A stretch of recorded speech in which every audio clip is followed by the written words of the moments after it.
Ертеде, ешкі құйрығы келтеде, байлар киіп қырмызы, жарлының тоны келтеде, жердің үстінде, аспанның астында әлемді таң еткен келтең деген бір сараң бай болыпты. Бірнеше малшылары құлдары болыпты. Сол көп малшылардың бірі Қазанғап деген қозышы бар екен. Қазанғап бір күні ұйықтап жатып түс көреді. Түсінде басынан күн, аяғынан ай туып, қасында екі қозы қошқар соғысып жатыр екен. Қазанғап екі қошқарды айырайын, әйтпесе сүзісе бастары жарылар да бай маған ұрсар деген оймен айғайлап тұра жүгіремін дегенде өз даусынан өзі шошып оянып кетеді. Оянса, түн әлі қараңғы, қозылар қотанда тып-тыныш жатыр. Олаң-таң болып біраз отырады да, ертеңіне байдың баласы Асаубайға түсін жортпақ болады. Таң атып ел тұрады. Қазанғап Асаубайға түсін айтады. Асаубай қызға тыңдап тұрады да, маған осы түсіңді сат, 4 түлік малдан қанша алсаң да берейін дейді. Қазанғап мүмкін сатсам сатармын, жауабын 3 күннен соң беремін, деп қозысын айдап кете береді. Қазанғап далаға барып әрі ойлайды, бері ойлайды. Тегі бұл түсім жақсы түс болар. Сараңбайдың баласы маған малда бермес. Алдар, немесе сатпадың деп сабар. Асылы мен қашып кетейін де, алдымнан бақыт іздейін деп қозыны тастап, құла дүз далаға қашып кетеді. Жүре күн батып түн болады. Таң атып күн болады. Бір күні шаршап кешке қарай бір шоқ терекке жетеді де, дем алып тәтті ұйқыға кетеді. Бұл маңда Таусоғар деген хан болады екен. Ханның 2 әйелі болады.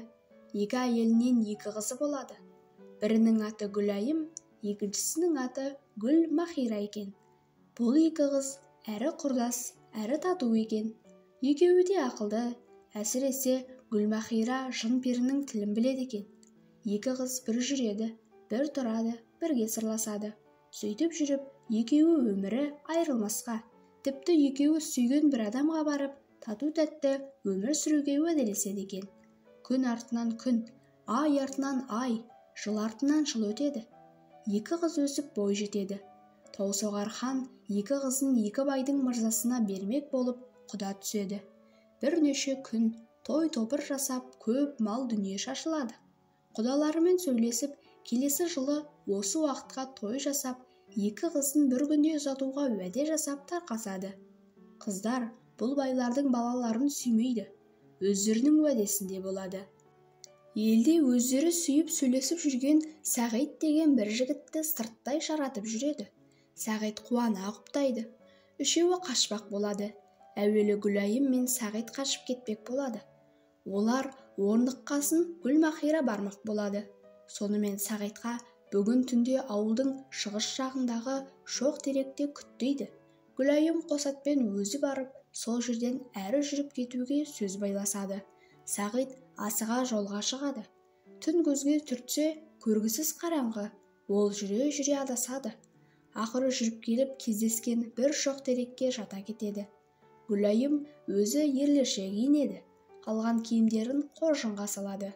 Азық, жол қаржылық алтын, Сағитқа киім алады. Садақ, қылыш, найза сияқты қаруларды да алады. Түн ішінде бір атты мініп, бір атты жетектеп жүріп кетеді. Шоқ терекке келеді. Келсе түбінде біреу ұйықтап жатыр. «Ей, тұр, мына атқа мін!» деп оятады. Ұйықтап жатқан адам шошып оянады. Қару асынған бос атты адамды көріп зәресі ұшады. Өзін қуып келген Асаубай шығар деп басын төмен иіп жылай береді. Гүлайым де қайран қалады. Бірақ аялдауға уақыт жоқ. Естіп қалса қуғыншылар ұстап алама деп қорқып, ақырын дауыспен «Тез, мына атқа мін де маған ере бер» дейді. Кісі мені де Гүлайымге ертіп тарта береді. Жүйрік аттар сол түннің ішінде бірнеше патшалықтан өтіп, таң ата бір бұлақтың басына келіп тоқтайды. Бұлар аттан түсіп бір-біріне қарасады. Қарап, өз-өздерінен таң қалысады. Екеуі де бірін-бірі танымайды. Гүлайым ойға кетеді. Сағиттің адасқанын, оның орнына басқа бір жігітті алып қашқанын сезеді. Қыз жігітке қарайды, жігіт қызға қарайды. Қыз абайлап қараса, қасындағысы үсті басы алба-жұлба, бет-аузы кір-кір, бірақ көзінен оты жанған орта бойлы жас жігіт. Гүлайым енді болар іс болды. Не де болса маңдайыма жазғаны осы шығар деп бастан аяқ сырды айтады. Сырласып мұңдасады, бірін-бірі ұнатады, аты жөндерін сұрасады. Гүлайым тамақ ішкісі келгеніне қарамастан өзенге қазанғапты жуындырады. Ескі киімдерін өртеп таза киім кигізеді. Тамақ ішіп әлденеді. Қазанғап әп-әсем жігіт болады. Ағаштан күрке жасап алып, құс, балық аулап тұра береді. Аттарын көзге түсірмей, терең сайға арқандап бағады. Гүлайым Қазанғапқа көңіл қосады. Бірақ біреу біле қалса, екеуміз де жетімбіз дерсің деп айтып қояды. Күндерде бір күн бұлар өздері тұрған жерден онша қашық емес бір қаланың бар екенін біледі. Асықпай аралап кел деп елеусіз бір киім кигізіп, қыз Қазанғапты қалаға жібереді. Қазанғап қаланы ертеден кешке дейін аралап қайтып келеді. Бұл Асаухан деген ханның қаласы екен. Хан ауру болып, ханның орнына қалғаны бас уәзірі Қасен басқарады екен.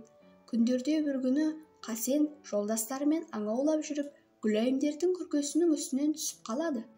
Уәзір қайтып қалаға келген соң, ханға сондай бір сұлу қыз көргенін, ол қыздың тек ханға лайық екенін, және қасында інісінің бар екенін айтады. Хан жазылған соң алармын деп ойлайды да, жазылғанша інісінің көзін жоюды тапсырады. Ертеңінде Қасен Қазанғапты шақыртып алып, хан науқас еді. Ол аурудың емі Сүлейменнің ақ дәрісі деген көрінеді. Соны тауып әкеліп бер. Бармасаң, не таба алмасаң, басыңды аламын дейді. Қазанғап күркесіне біртүрлі мұңайып келеді. Оны Гүлайым сезеді де, мұңаймасым, неге мұңайып келесің дейді.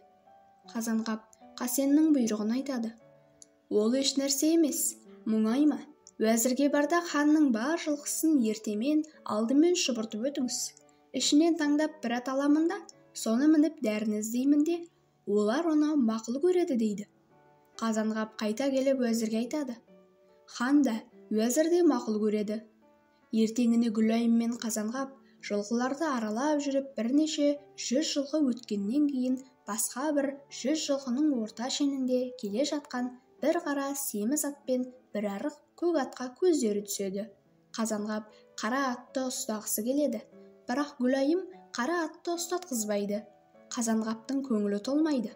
Сонда Гүлайым тұрып, «Ей мұңаймасым, еш нәрсені білмейсің. Ер жігітте мін болмас, тұлпар атта сын болмас. Қазан ат мініп қас батыр өмірінде жау алмас» дейді. Қазанғап кететін болады. Гүлайым бір хат жазып қолына ұстатады. Күннің батысында Таусоғар деген хан бар. Оның Гүлмахира деген қызы бар. Бұл дәріні тапса сол табады. Осы хатты сол қызға табыс ет. Бірақ оның қақпасына ену қиын. Қақпасына 2 тау қондырған. Ол 2 тау лезде ашылып жабылып тұрады. Арасында қалып қойсаң, атың да, өзің де жаншылып мерт боласың. Тек ашылғанын бағып тұрып, тез өтіп кетесің дейді. Қазанғап жүгіріп кетеді. Күндерде бір күн Қазанғап Таусоғар ханның еліне жетеді. Есік ашылғанын аңдып тұрып, ханның ордасына өтеді. Ретін тауып хатты Гүлмахираға табыс етеді. Гүлмахира хатты оқып қатты қуанады. Қазанғаптың атын да, өзін де оңаша жерге қойып күтеді. Бір күн түнде өзінің сиқыр орамалдарын желпіп, перілерді шақырады. Сүлейменнің ақ дәрісін сұрайды. Бұл дәрі біреуінде бар екен. Содан бір мысқалын алып, өздерін таратып жібереді. Ертеңінде Қазанғапты аман есен аттандырып салады. Қазанғап келгенше Асаухан өліп қалады. Өлсе де дәріні әкеп Қасенге береді. Ел ханның орнына хан сайламақ болады. Бұл елдің заңы бойынша бақыт құсы деген құс болады екен. Сол құсты 3 күндік жерден ұшырып, құс кімнің үйінің төбесіне қонса, сол кісі хан болады. Бір кезде құсты ұшырады. Бір емес 3 рет ұшырады. Ол Қазанғаптың үйіне қонады. Хан сенбей отырғанда қыз әкесін шақырып, әкесі бәрін шешіп ханды өлтіреді. Осылай Қазанғап хан болады. Олар Сағитты орманнан тауып алып Сағитты үйлендіреді. Ал өзі Гүлайым мен Гүлмахираны әйелдікке алып 2 ұлды болады. Сөйтіп олар өз мұраттарына жетеді.